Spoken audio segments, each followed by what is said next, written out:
Abra sua Bíblia em Marcos, capítulo 4, versículo 26. Marcos, capítulo 4, versículo 26. Vamos abrir a Bíblia, vamos falar com Deus e vamos ouvir Deus falar conosco. Amém?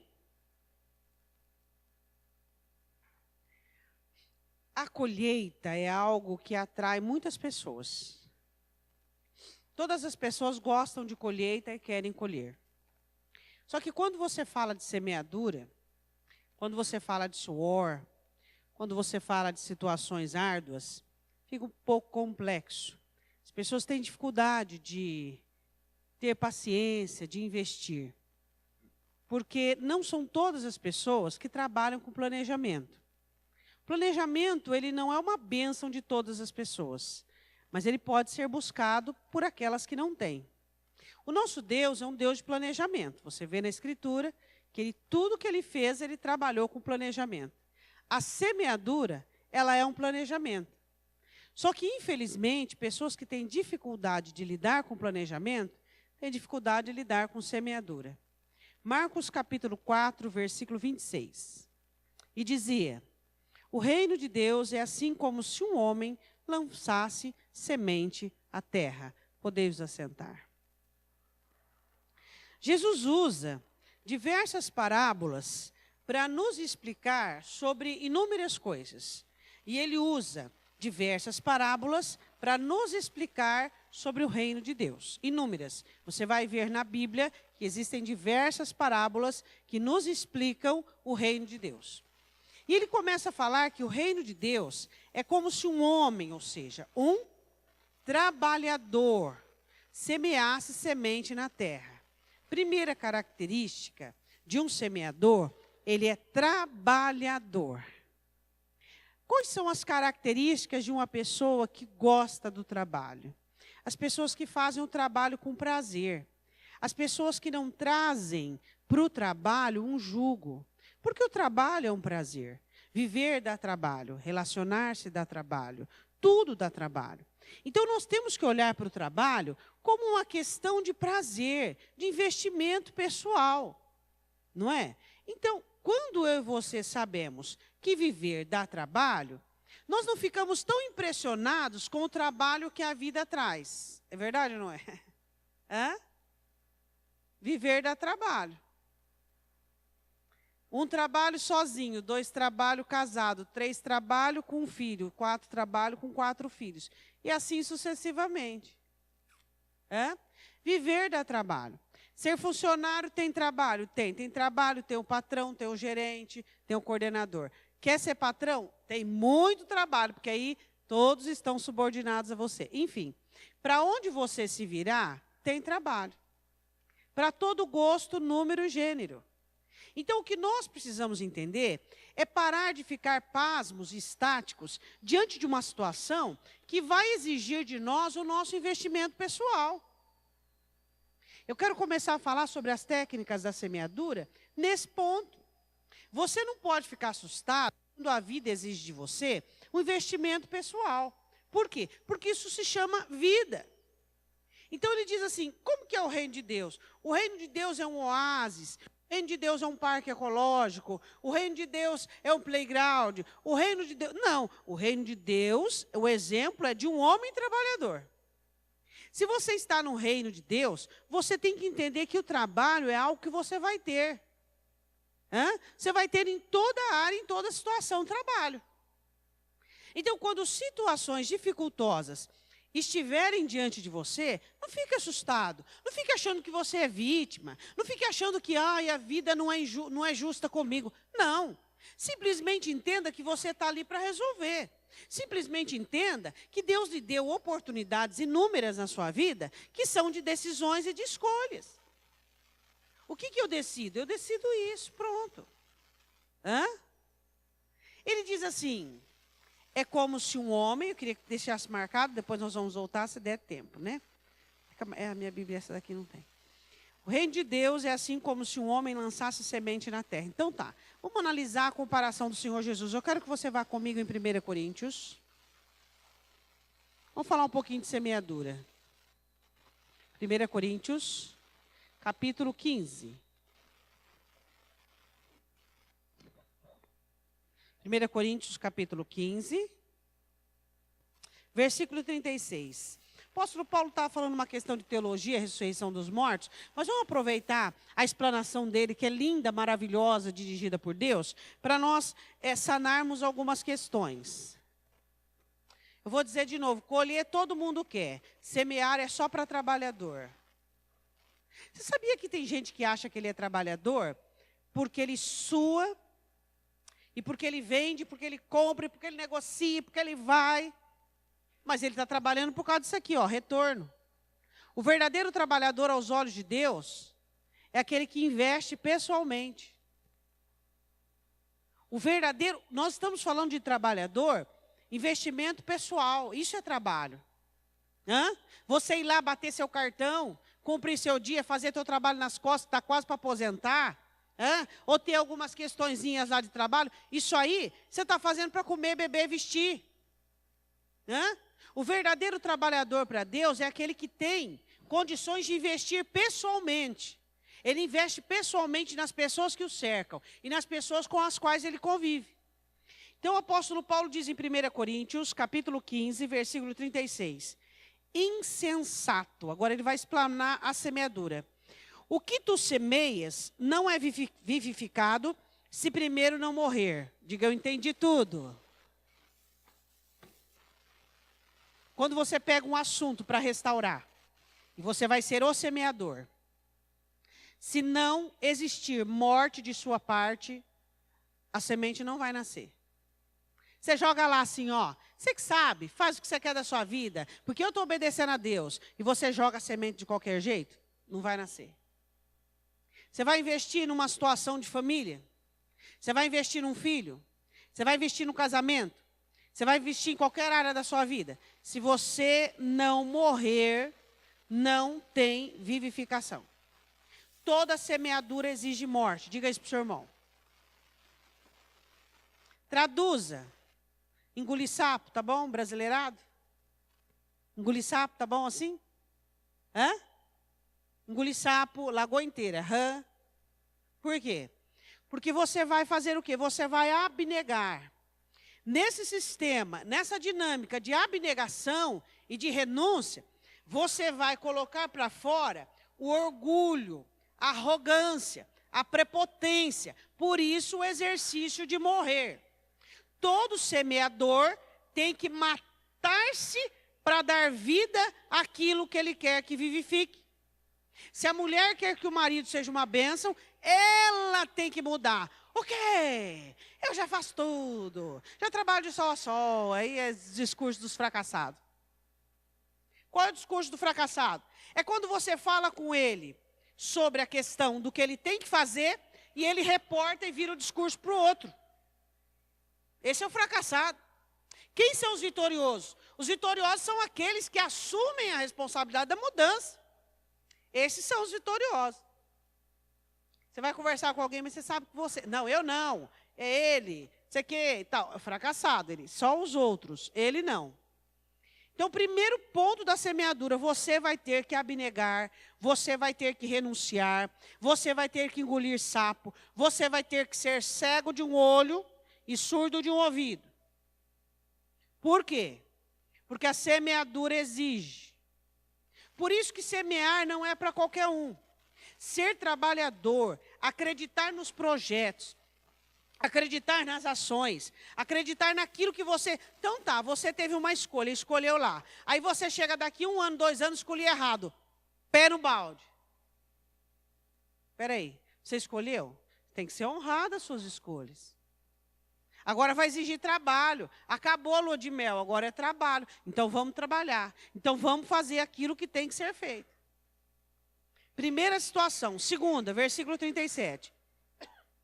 Quando semeais, não semeais o corpo que há de nascer, mas o simples grão, como o de trigo, ou de outra qualquer semente. Então vamos dar um exemplo da maçã. Quando você vai plantar uma maçã? Não, você vai pegar a semente dela. Você vai plantar uma vinha, você vai pegar a semente. O que o apóstolo está explicando aqui? Que quando você quer uma coisa, você tem que fazer outra coisa semelhante que tenha as mesmas características. Entendeu nada? Então tá. Você quer conviver com uma pessoa pacífica. E essa pessoa é nervosa. Mas você quer paz dentro da sua casa. Quem tem que ter paz é você. Quem tem que fazer silêncio é você. Quem tem que engolir as coisas é você. Por causa do seu exemplo é que as coisas vão acontecer. A sua semeadura vai trazer a mudança. A pessoa, ela é arrogante e ela é do jeito que ela é. Intocável. Você não consegue tocar e nem convencê-la que ela precisa mudar. Qual semente que você tem que plantar? Primeiro, você tem que trazer para você uma seriedade. Ou seja, ensinar aquela pessoa a te respeitar. Então, você vai começar a ter um proceder mais sério, mais equilibrado. A pessoa falhou, você não desequilibra o seu proceder. Depois de admitir um comportamento mais sério, você vai começar a colocar no lugar dele. Quando ele começar a brincar com um assunto sério, você vai trabalhar com a sua seriedade. Você está ganhando território, tá? Não vou dar todos os exemplos, não ficaríamos aqui a noite inteira. Para quê? Para que você possa exigir dessa pessoa, que essa pessoa acredite no que você está falando, que ela precisa mudar. Existem pessoas que você diz para ele que ele precisa mudar, ele não vai mudar nunca, porque ele não dá crédito ao que você diz. Você está falando a verdade, você está respaldado em realidade, mas ele não acredita em você. Ele não leva você a sério. Por quê? Porque você não é alguém para ser levado a sério. Muitos membros de família poderiam fazer muitas coisas maravilhosas dentro dos lares se eles fossem pessoas que poderiam ser levadas a sério. Por quê? Por quê? Porque destona, porque desequilibra, porque grita. É igual eu disse para você já viu um juiz gritar? Esse pode ser alguns desequilibrados aí. Mas o juiz, ele dá a sentença, acabou, meu irmão. Ele tem a caneta. Então, quem tem autoridade, não desatina. Se você fosse uma pessoa mais séria, a sua seriedade é uma semente de admiração. Sua seriedade é uma semente de as pessoas considerarem você. Sua seriedade, sua sobriedade é uma semente. O que você quer? Você quer uma outra coisa, mas você semeia a semente que tem a mesma característica para nascer o que você quer. Diga, mas aí eu tenho que ser inteligente. Aí eu tenho que ser inteligente. A mulher lá, parecendo um cachorrinho, o marido passa a mão na cabeça dela. Ai, bem, tudo bem, está tudo bem, sempre está tudo bem. Não, peraí. Bem, você tem que mudar. Que nada, minha mulher eu levo no bico. O que você vai fazer? Você vai ter um proceder. Começar a ficar mais séria, mais equilibrada, sem desequilíbrio. Ele vai perguntar, o que você tem? Nada, amor, você está precisando de alguma coisa? Não é raiva, não é amargura. É um compromisso com a sua semeadura. Devagarinho você vai elevando o patamar dessa pessoa com respeito a você. Você vai se tornando uma pessoa mais equilibrada, mais séria, mais admirável. Quando você vê, seu marido já está te ouvindo. Tem mulher que é ótima, uma crente nota 10, nunca vai ganhar um marido para Jesus. Por quê? Só assim. Você olha para ela, o marido faz uma coisa errada. O marido não respeita. Tem respeito. Não tem admiração. Não tem nada. Você acha que ele vai levar em conta aquilo que ela está falando? Imagina. Por quê? Porque não tem seriedade, não tem compromisso. Não é uma pessoa que dá para levar a sério. Bobinha, bobinha de tudo. Versículo de número 38. Mas Deus dá-lhe o corpo como quer, e a cada semente o seu próprio corpo. Cada semente que você planta, dessa semente vai nascer um corpo. Cada semente tem um corpo. Por exemplo, o amor. Quais são as sementes que nascem o amor? O silêncio faz nascer o amor. Às vezes, só de você não participar de uma discussão, não participar de uma briga, você dá espaço para aquela pessoa pensar, para aquela pessoa raciocinar. Aí, quando você chama ela para o ringue, aí é briga. Várias situações faz com que o amor aconteça. Às vezes as pessoas não precisam que você diga. Precisam apenas que você esteja. Será que tudo você precisa fazer um comentário? Será que tudo você precisa falar alguma coisa? Não. Deixa a pessoa amadurecer. Eu acho assim, eu vejo quando duas pessoas brigam, é igual duas crianças. Por quê? Porque não precisa ter briga num relacionamento. Por quê? Porque quando você vê algo ou ouve, você fica quietinho, deixa aquela pessoa pensar. Você vai dar tempo para ela pensar, ela vai ver que ela não tem razão, ela vai perceber o erro dela, a falha dela. Se você se torna compatível com ela na briga, ela vai se sentir mais com razão ainda. O silêncio é uma ferramenta maravilhosa que poucas pessoas usam. Poucas pessoas usam. Você acha que do muito falar, você vai mudar alguma coisa? Não. Você precisa deixar as pessoas que convivem com você crescer, amadurecer. Você não pode ter as pessoas no seu cabresto. Você não pode ter pessoas ao seu lado que só fazem aquilo porque você gosta e porque você quer. Eu acho que você não é feliz numa situação dessa. Eu não seria feliz se eu tivesse um marido que não fosse autêntico. O meu marido é autêntico, ele é o que ele é. Hã? Por quê? Porque ele não precisa pisar em ovos comigo. Ele é daquele jeito e eu o aceito daquele jeito. Ele não precisa mudar por minha causa. Eu quero que ele mude naquilo que ele tem que mudar, porque ele viu, porque Deus falou com ele, porque ele acha que está na hora, e assim eu mesma. Eu não quero mudar porque aquela pessoa, isto não vem de Deus, isto é forçoso. A Bíblia diz nem por força, nem por violência, mas pelo meu espírito.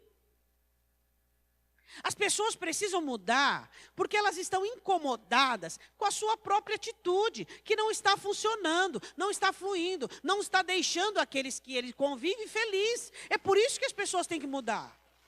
E não porque eu gosto, e não porque eu não quero que ninguém mude porque eu gosto. Eu me sentiria desconfortável se tivesse uma pessoa do meu lado, porque eu gosto muito da autenticidade. Uma pessoa do meu lado que se comportasse de um jeito porque eu gosto. Isso é falso, isso é hipocrisia. As pessoas têm que ser como elas são, e isso tem que ser respeitado. E você não pode querer que uma pessoa mude para te agradar, isso é monopólio. Então, quando se fala de semeadura, se fala de investimento pessoal, se fala de suor, se fala de trabalho, se fala de sementes que você semeia em uma estratégia para colher alguma outra coisa. Agora eu quero perguntar para você, o que você está semeando no seu relacionamento? O que você vai colher? Divórcio? Você não casou para ficar casado? Ou não? Você brincou de casar? Hã? E aí?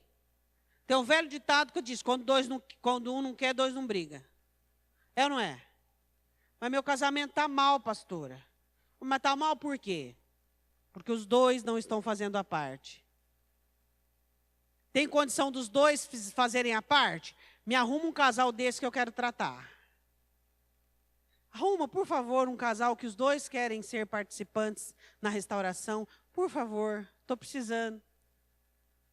Coisa mais rara é você encontrar um casal que os dois querem ser participantes da restauração. Um está lá com um cabresto enorme aqui, ó. Tá bom, pastora, tá bom, pastora. Eu sei que não quer nada com nada. Passou um ano, vai aprontar outra. Por quê? Porque está ali para quê? Para não perder. Só que pode-se restaurar com uma pessoa? Pode-se. Pode-se. Por várias técnicas pessoais. O Evangelho nos dá várias técnicas pessoais. A Bíblia é feita para o ser humano. E nós podemos ter técnicas que mudam a nossa vida. A palavra de Deus não existe nela apenas direção para você ir para o céu, não. Mas para você também ter parte do reino de Deus na terra. Mas o que é isso? São técnicas pessoais que você precisa aprender. Não vai vir um anjo te ensinar, não vai cair nada do céu. Você tem que ler a Bíblia e se submeter à semeadura. Não é para qualquer um a semeadura. São pessoas que têm técnicas e que sabem investir em pessoas. São pessoas que projetam uma colheita. Pessoas que semeiam paciência para colher a glória, para colher o monte. que semeiam amor no meio do ódio para colher carinho amanhã. Sementes. Versículo de número 39. Nem toda a carne é uma mesma carne, mas uma é a carne dos homens, outra a carne dos animais, outra dos peixes e outra das aves. Olha para o seu irmão e diga assim, nem toda a carne é igual.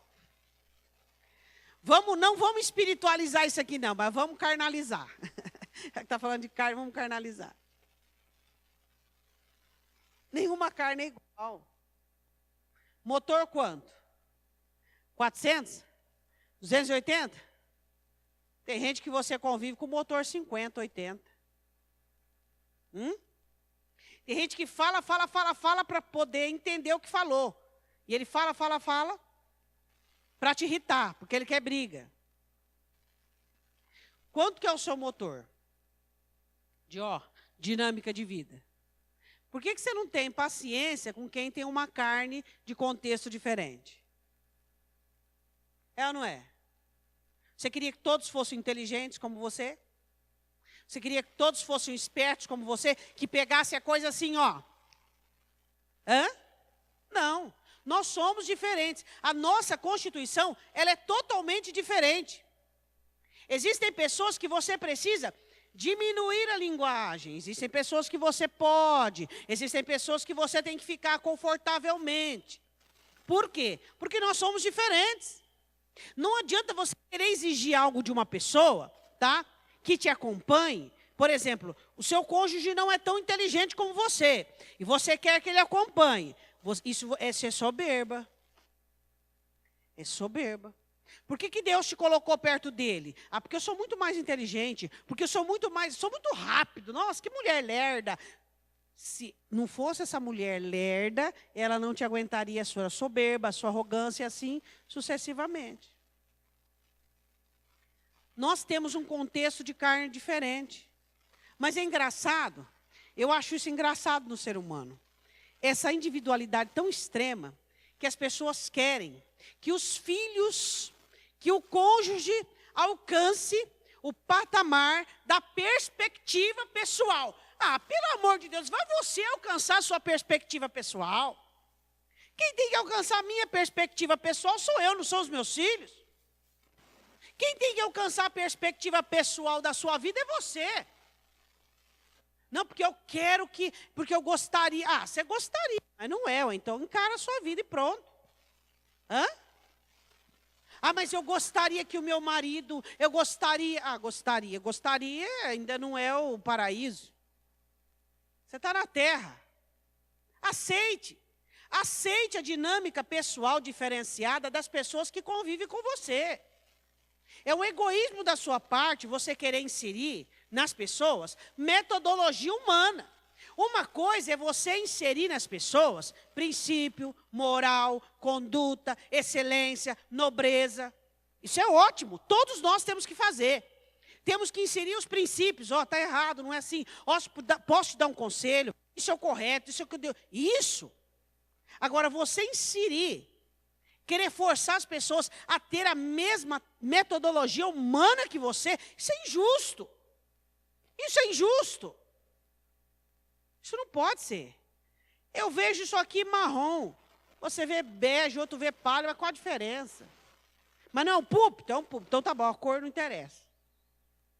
Não ser tão incisivo, tão fuinha, tão chato. Tem gente que é avarento na opinião. Avarento na opinião. Não tem que ser. Não tem. Não tem. Mais maleável, mais consigo mesmo, mais pleno, menos falido. Porque quando eu vou nessa dinâmica, de cobrança, sou uma pessoa falida. Porque sou uma pessoa próspera por dentro, eu não me importo. Você fala que você quer bege, marrom, para mim tanto faz. Vou ligar? Não vou. Por quê? Para mim é diferente. Falar que é preto, o problema é seu. Isso aí vai interferir em alguma coisa? Agora, princípios, moral, conduta, é diferente. Você tem seu posicionamento, você tem seus princípios, suas convicções. Agora, dinâmica pessoal, aí é diferente, né, irmãos? Diga, toda carne é diferente uma da outra. Não, é demais quando a mulher é mulher, ela quer que o marido seja igual a ela. Nossa, o jeito que você falou comigo. É homem, ele nem percebeu que alterou o tom de voz. Ele nem percebeu que uma frase ele diminuiu em 2 palavras. Ah, pega lá. Amor, está em tal lugar. Você pode, por favor, ir lá e colocar sua mão e fechá-la? Isso diz pegando. Ah, vamos amadurecer, né? Tudo bem que eu não estou aqui fazendo apologia à brutalidade, não. Mas eu estou ensinando para você que pessoas são diferentes. E você precisa respeitar a individualidade. E você não se incomode, porque Deus que tem que mudar. Se Deus não mudar, você não muda. É Deus quem muda as pessoas. Eu não mudo ninguém, eu não quero mudar ninguém. Você quer mudar alguém? Quem aqui quer mudar alguém?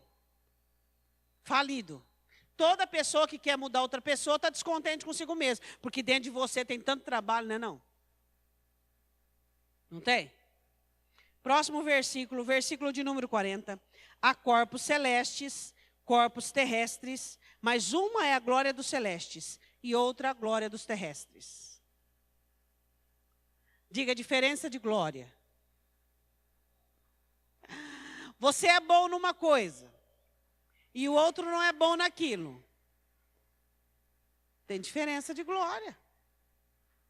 Uma é a glória dos terrestres, não é aqui, ó.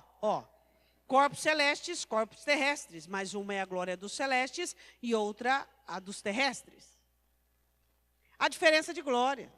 Você é bom numa coisa, o outro é bom na outra. Ó, se juntar vocês dois, time perfeito. Agora, você é bom em uma coisa, aí você se superfatura. Estou com essa palavra ultimamente na minha cabeça. Você se superfatura. Você é o bambambam, você é o melhor. Não. Glória é minha, glória é sua. Vamos unir, vamos dar uma equipe boa. A glória é diferente. Não queira que as pessoas sejam 10 naquilo que você é. As pessoas são diferentes. A glória é diferente. E respeite essa diferença. Próximo versículo. Uma é a glória do sol, outra a glória da lua, outra a glória das estrelas, porque uma estrela difere até em glória de outra estrela. Ou seja, um brilha mais, outro brilha menos. Deu para entender? Qual o problema com isso? Não se tem problema nenhum com isso. Será que você consegue conviver com essa diferença? Existem pessoas que querem puxar o tapete do outro só para se sentir, gostar de si mesmo. Então ele difama, ou denigre, ou sabe aquelas alfinetadinhas que existem no relacionamento? Nós somos diferentes. Ninguém é de todo ruim, porque nós somos criados por Deus. Até uma estrela difere de glória e de brilho de outra estrela. Então nós precisamos aprender a conviver com as diferenças. Por que aquilo que você gosta, você diz para mim, eu gosto de filme de comédia. Eu não gosto.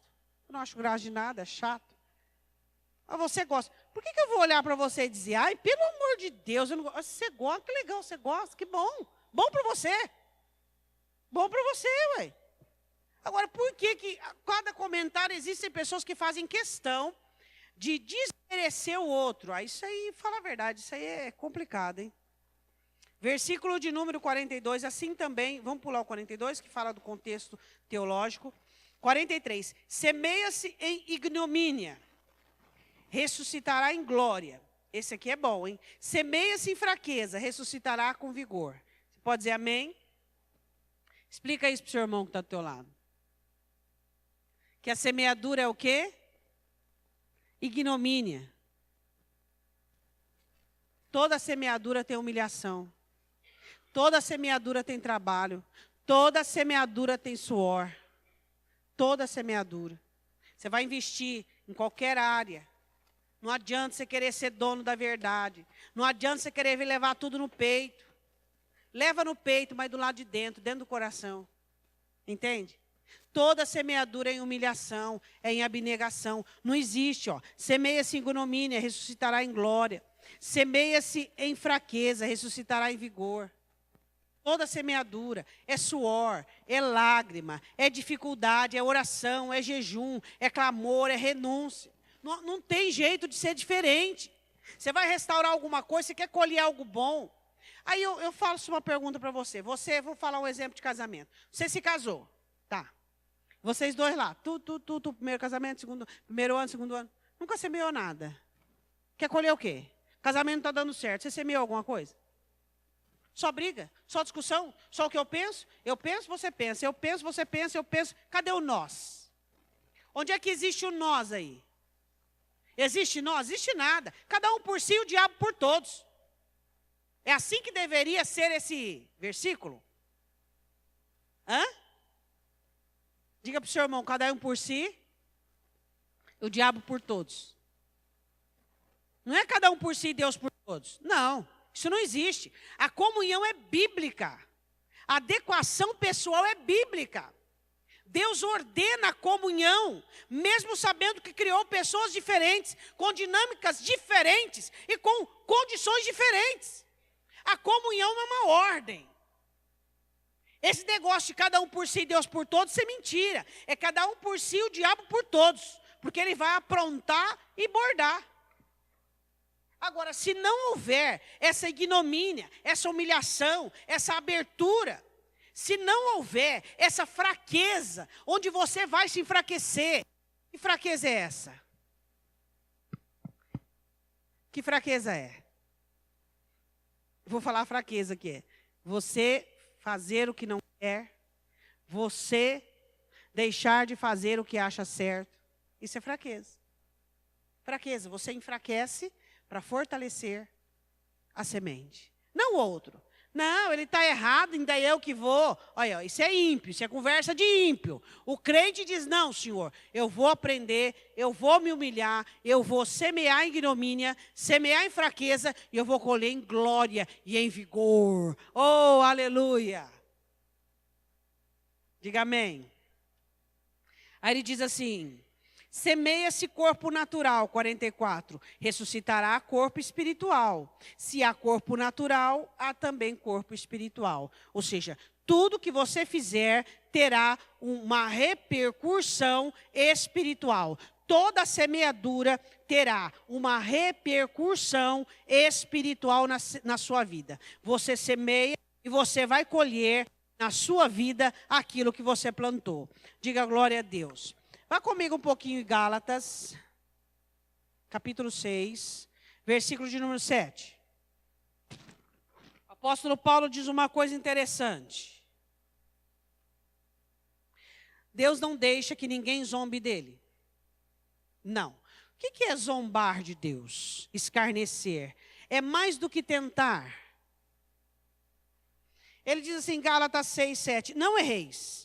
Ou seja, não pense que Deus é bobão, tontão, que Deus é aquele velho caquético que vai deixar tudo passar, porque Deus gosta muito de você, não quer que você fique chateado, não quer que você fique triste, Ele vai fazer vista grossa para aquilo que você faz. Não erreis, Deus não se deixa escarnecer, porque tudo que o homem semear, isso também,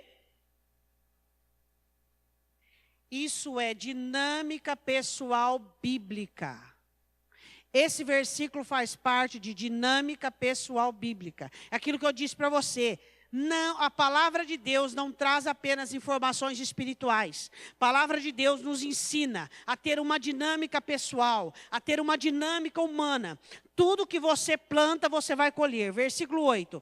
Porque o que semeia na sua carne, da carne ceifará a corrupção. Sabe o que quer dizer semear na carne? Ter atitude intempestuosa, dizer sem pensar, falar sem averiguar. Você acha que Deus está do seu lado? Tem gente que acha que Deus está do lado dele. É você quem tem que estar do lado de Deus. Quando você acha que Deus tem que estar do seu lado, é sinal que você já está procurando alguma situação que não está legal. Agora, quando você diz, Senhor, fala o que o Senhor quer que eu faço. você está do lado de Deus. Isso é o correto. O que o apóstolo Paulo diz aqui? Se você semeia na carne, fala sem pensar, age da sua maneira humana, age intempestuosamente e toma a situação a nível carnalizado, vai semear corrupção. Vai colher corrupção. Aí ele diz assim, mas o que semeia no Espírito, do Espírito ceifará a vida eterna. O que são as sementes do Espírito? Sou eu e você analisarmos a vontade de Deus e fazermos a vontade de Deus. Termos compromisso com a palavra, honrarmos a palavra e semearmos no Espírito. As pessoas vão olhar para você e vão falar, bobão, não vê o que está falando de você. Olha aí, você está perdendo terreno. Olha, você está semeando no Espírito. Você está fazendo o que Deus mandou. Não importa o olhar das pessoas. Não importa o que as pessoas dizem. Não importa se o seu cônjuge está aproveitando da sua ignomínia, da sua fraqueza. Você está semeando espiritualmente. Você vai colher a eternidade. Pergunta para o teu irmão, você se importa com a vida eterna?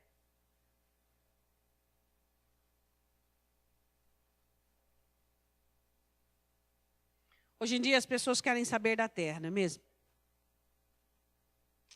Vida eterna é um assunto tão utópico para algumas pessoas. Mas é tudo aquilo que vale, sabia? Que é isso aqui, ó. Pode parar daqui a pouco. Mas a minha e a sua vida não para, ela continua. Ela continua. Aí ele continua dizendo assim, 9. E não nos cansemos de fazer o bem. Porque a seu tempo ceifaremos. Por quê? Diga assim comigo, existem pessoas que se relacionam com porcos. Pode falar porcos? E se cansam de dar pérola aos porcos. E os porcos pisam as pérolas e pisam quem deu as pérolas. E então essas pessoas começam a ficar desacreditadas, duras, distantes, frias, calculistas, perdendo a essência de Cristo. É igual o marido, quando ele trabalha lá fora, ele chega em casa, ele esquece que o contexto é família. Não é patrão, não é funcionário, não é gente. Não, o contexto ali é família. Ali é o aconchego dele, ali é gostoso. Ele não consegue desligar uma coisa da outra. Você precisa entender que se você deu pérola aos porcos e eles pisaram as pérolas, pisaram em você, ninguém tem culpa disso. O erro foi seu. Mau investimento. Quantos maus investimentos nós fazemos? Inúmeros. Pais que fazem investimentos negativos em filhos, que dá a vida. Cônjuges que fazem maus investimentos nos cônjuges, dando a vida. Nós estamos falando de semeadura e não de dar a vida. Aí o que acontece? Acontece quando a pessoa falha e você morre junto. Espera aí. Eu tenho um umbigo. Cada um não tem o seu umbigo? Hã? Seu umbigo está na barriga do outro? Não. Então você é responsável pelas suas atitudes. Você não pode ser mau porque a pessoa que você convive é má. Você não pode ser rude porque a pessoa que você convive é rude. Você vive um relacionamento tão fracassado que você olha para você tem a mesma dinâmica da outra pessoa. Você no começo do casamento era uma pessoa alegre, feliz, e esbanjava alegria. De tanto levar paulada, você ficou azedo igualzinho. Mas peraí, cadê Jesus na sua vida? Como é que é? O mal vence o bem? É isso que está escrito na Bíblia? Não, o bem vence o mal.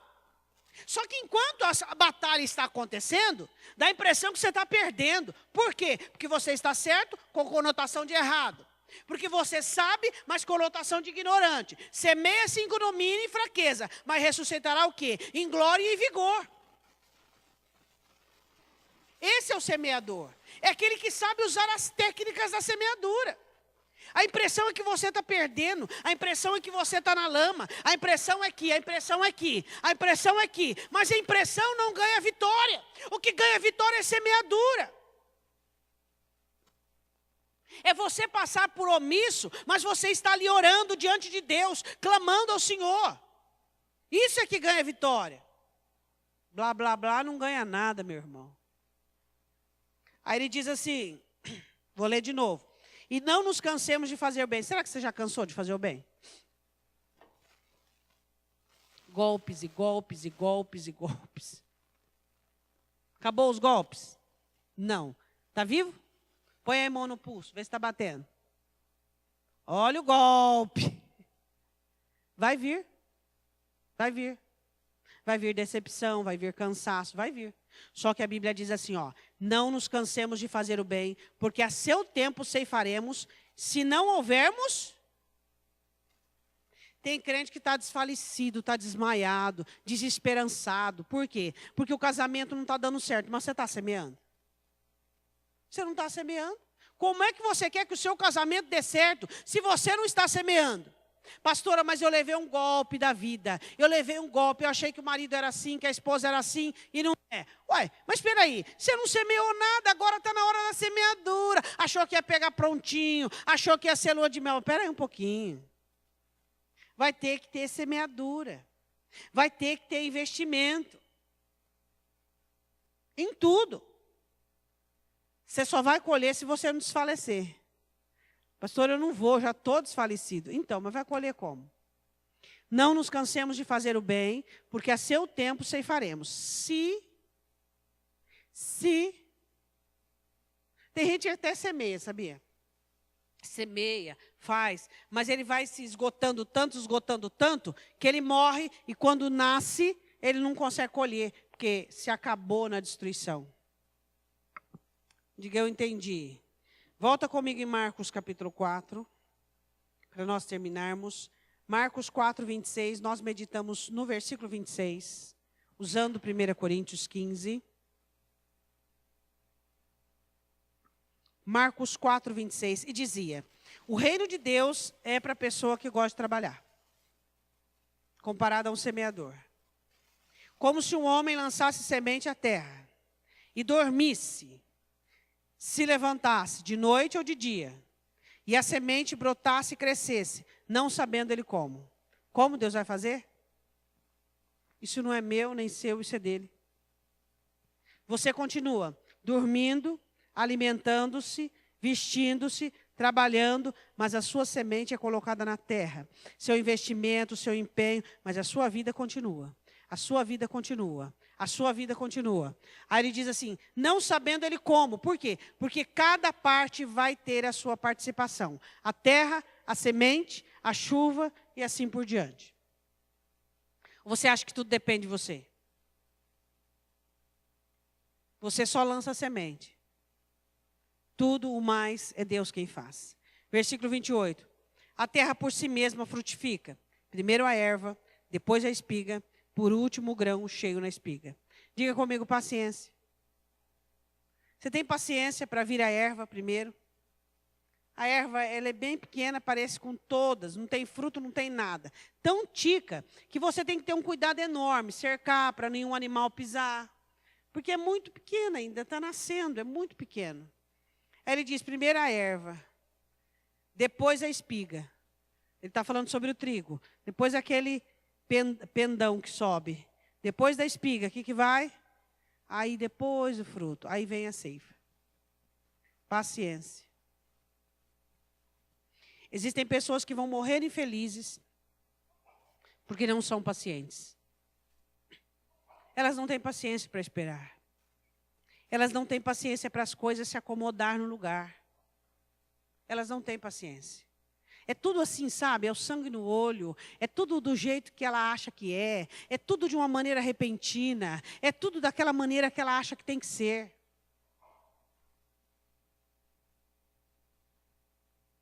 Não são todas as pessoas que servem para servir. Não são todas as pessoas que servem para ganhar. Existem pessoas que se sentenciaram a perder. E vão perder a vida inteira. Por quê? Porque não são inteligentes? Não. Porque não querem ser inteligentes. Quem é que não quer ser inteligente? Aquele que quer agir por instinto. Vontade. Você sabe, o animal, ele não tem uma inteligência humana, porque ele age por instinto, ele age pela vontade dele. E a Bíblia diz assim, que existem pessoas em Isaías que são igual ao animal. Irracional. Age pela vontade. Tem vontade, faz. Fala para mim se esse é um semeador. Se esse é aquele que vai devagarinho, analisando, essa estratégia não deu certo, essa dinâmica não deu certo, eu vou partir para outra. Isso é técnica pessoal. A Bíblia está cheia de técnicas pessoais, de dinâmicas pessoais, para que nós possamos conviver e dar certo. Não deu por esse lado, vou tentar pelo outro. Porque o ser humano é o maior investimento de Deus na terra. E você tem que fazer valer a pena. Você tem que fazer valer a pena todo esse investimento de Deus. Você precisa tomar atitudes certas, decisões certas, da maneira certa e do jeito certo. Nenhum de nós somos vítimas. Quando chegarmos no final da nossa vida e olharmos para a nossa história e dizer, eu queria, eu gostaria, nenhum de nós somos vítimas. Todos nós somos responsáveis pela nossa história. E eu quero dizer uma coisa para você, Deus está do seu lado. Se não tem dado certo, é porque você não está do lado de Deus. Tem que dar certo. Tem que funcionar. Tem o período de semeadura, tem o período de humilhação, tem o período de fraqueza, tem o período de dureza, tem o período de chorar. Lembra o Salmo 126? Aqueles que levam a preciosa semente chorando, voltarão com seus feixes sorrindo. Tem tudo isso. Tem período de chorar, tem período de perder, tem período para tudo. Só que tem semeadura, tem que ter semeadura. E só trabalhador semeia. Gente preguiçosa que quer tudo pronto. Você quer a pessoa pronta, quer o cônjuge pronto, quer o filho pronto, quer tudo pronto. São pessoas preguiçosas. Eu queria que você fechasse os seus olhos.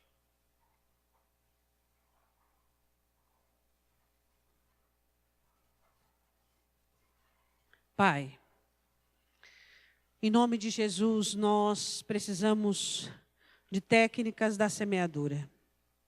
Todos nós somos propensos a gostarmos de colher, Senhor. Queremos colher, queremos a glória, queremos o monte. Mas nós precisamos aprender que semear não é fácil. Acreditar, confiar, depositar, investir. Passarmos por ignomínia, passar por humilhação. Sermos fracos para com os fracos. Isso não é fácil, Deus. Então, Pai, eu te peço em nome de Jesus, que aqueles que estão aqui, que são soldados do Senhor, que são trabalhadores do Senhor, Deus, e que precisam, em nome de Jesus, aprender as técnicas da semeadura. Pai, eu te peço em nome de Jesus, que o Senhor venha ajudar a cada um de nós a semearmos. Em nome do Senhor Jesus.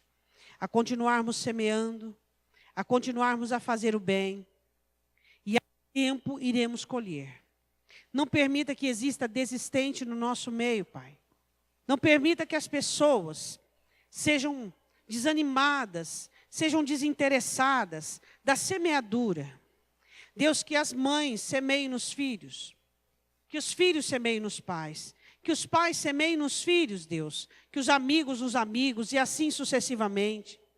Deus, em nome de Jesus eu te peço, que o Senhor venha ajudar as famílias, que o Senhor venha ajudar as pessoas. Como pretendemos colher se não semeamos, Deus? Como pretendemos colher? Como pretendemos, Pai, receber se não semeamos, Pai? Eu te peço em nome do Senhor Jesus, que o Senhor venha ajudar a sua igreja, que o Senhor venha ajudar o seu povo, que o Senhor venha ajudar, Pai, que o Senhor venha sustentar, que o Senhor venha fortalecer, Deus, aquele que se sente sozinho neste momento, aquele que se sente, Deus, injustiçado, desamparado. Não permita que o coração dele se amargue, Pai, mas que ele possa renovar-se no Senhor, e ele precisa entender que ele semeia para Ti. Ele não é como aquele que fica buscando retorno. Ele semeia para a Tua glória. Ele semeia por Sua causa, porque é um semeador no reino. Porque é alguém que semeia para a Tua glória, Pai. Em nome do Senhor Jesus. Deus, ajude os semeadores, ajude os trabalhadores, aqueles que em sua honestidade, aqueles que em sua verdade e sinceridade, Deus, aqueles dos quais o Senhor tem visto e olhado, aqueles que têm carregado a preciosa semente, às vezes chorando, Pai. Ajude-os, Deus. Ajude o Senhor. Ó Pai, em nome de Jesus, eu te peço em nome de Jesus, que o Senhor venha abençoar o homem, a mulher, o jovem, que precisa de sementes. Tua palavra diz que o Senhor dá semente a quem semeia. Deus, em nome de Jesus, que não haja desistência. Deus, que exista investimento, Pai. Em nome de Jesus, eu te peço. Essa área desse seu filho difícil. Agora não peça, Senhor amado, não permita que os seus acham que vai semear no lugar do outro. Por favor, Senhor. Não sejamos consoladores molestos. Ninguém semeia no lugar do outro. Por favor, Senhor. Abra os olhos do seu povo. Nós temos a nossa própria semeadura, nossas próprias sementes. Eu não semeio por ninguém e ninguém semeia por mim. A semente é algo que ninguém pode fazer pelo outro. Ninguém. Semeadura é algo particular. O Senhor nunca permitiu que ninguém semeasse por ninguém. Então, filho, se você, filha, não tem colhido, é porque você não tem semeado. Em nome de Jesus eu te peço. Comece a partir de hoje a observar as técnicas da semeadura. Se não deu de um jeito, faz de outro. Conserte a sua vida, sua história, seu caminho em Deus. Em nome de Jesus.